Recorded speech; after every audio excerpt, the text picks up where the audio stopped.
You are on African soil, not for the first time, but this would be a good moment to ask about one of the countries that has taken its own autonomy, and that's Burkina Faso.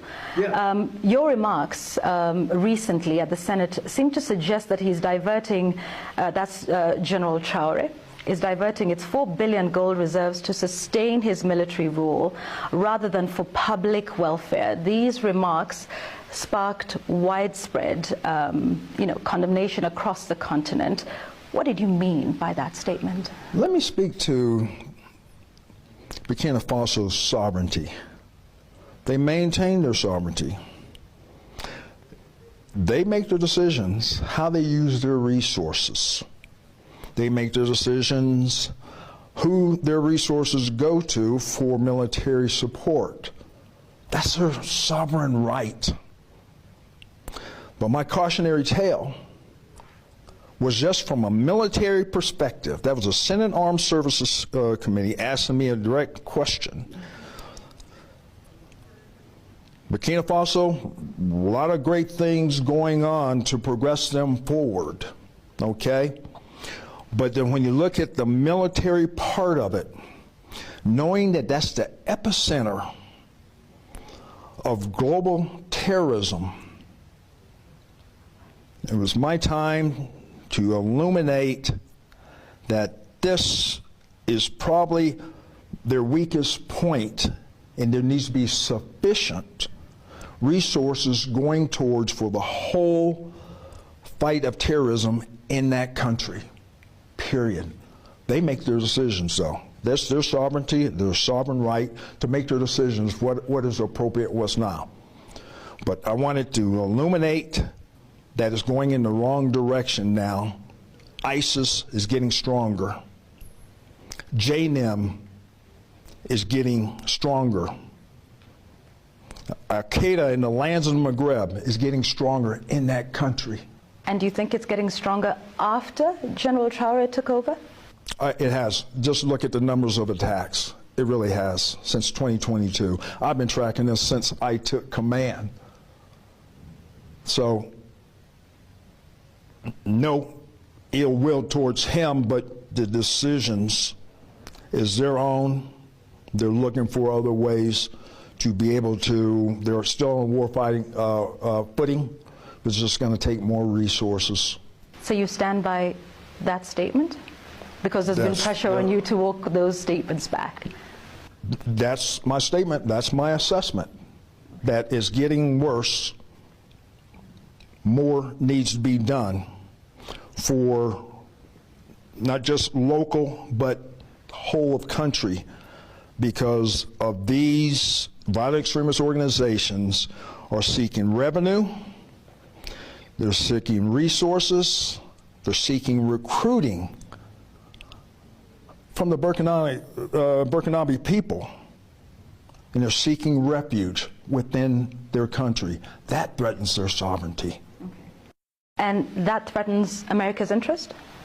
Say again? Does that then threaten America's interests? Yes, thank you for asking that. Because especially ISIS,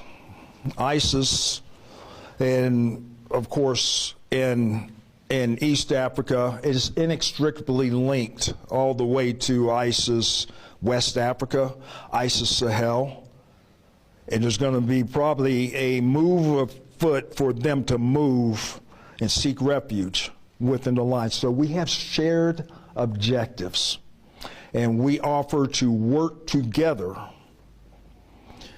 with the Burkinabe government and border countries.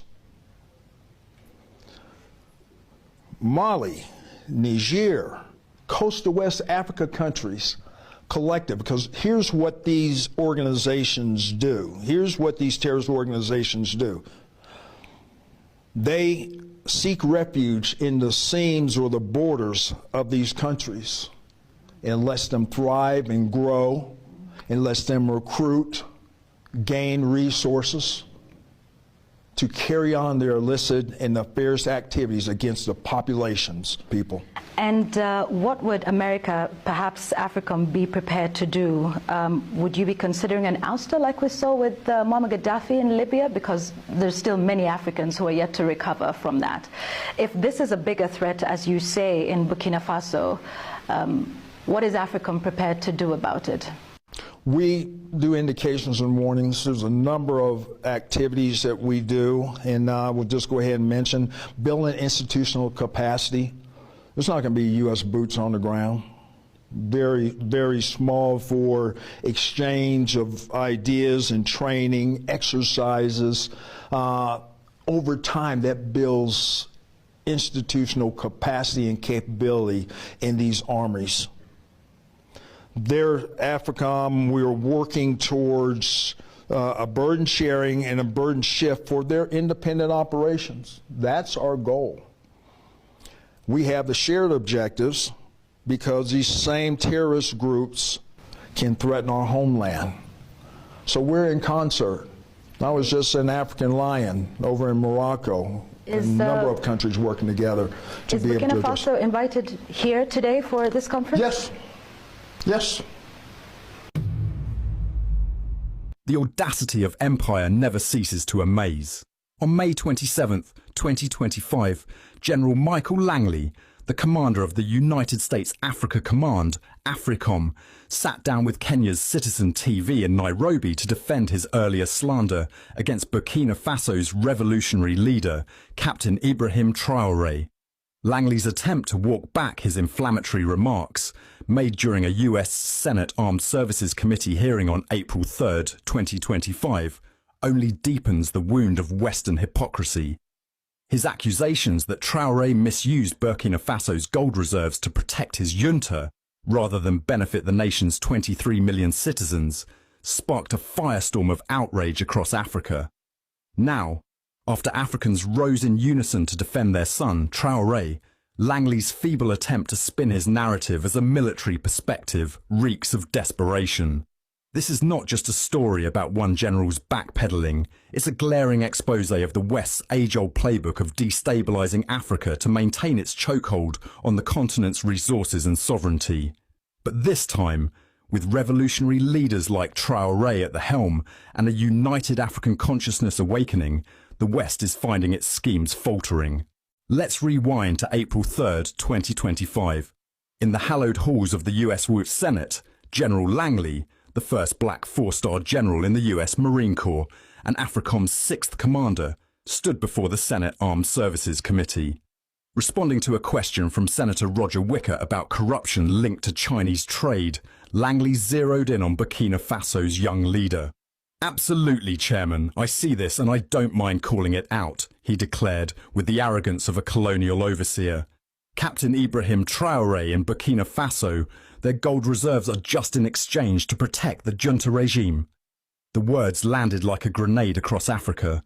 From Ouagadougou to Nairobi, from Lagos to Accra, the African continent erupted in righteous indignation. Social media platforms, X, TikTok, Instagram, became battlegrounds where Africans and the diaspora unleashed their fury. On X, posts decried Langley's remarks as a textbook case of Western interference, with one user framing it as "defenders of sovereignty branded as threats, the hypocrisy of General Langley's words on Burkina Faso."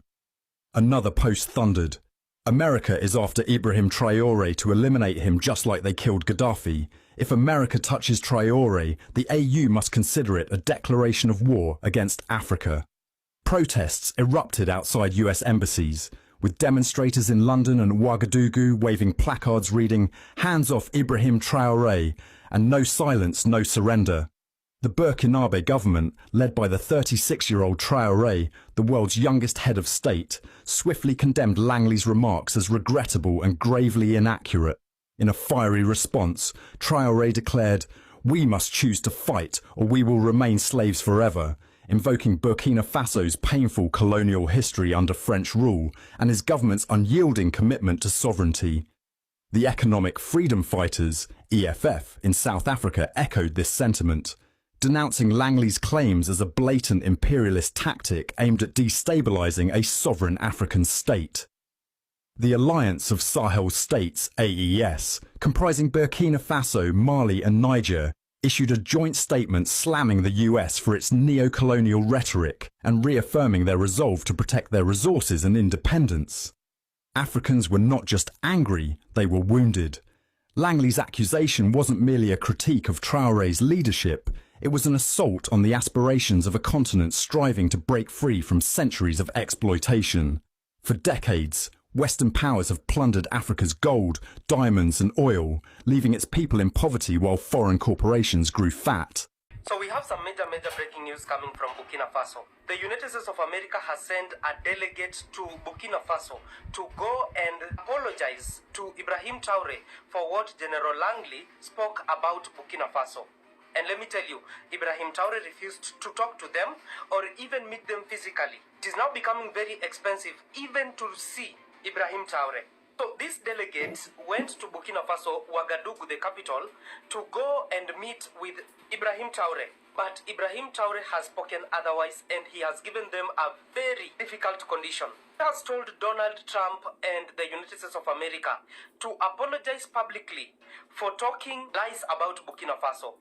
First of all, General Langley said that Burkina Faso president is using gold to enrich himself and sustain the junta leadership, which was false. So before Ibrahim Traore took power in 2022, Burkina Faso didn't have gold reserves. And now the United States of America was saying that he was using gold reserves, which didn't exist even before he took power. Now the gold reserve is worth $4 billion.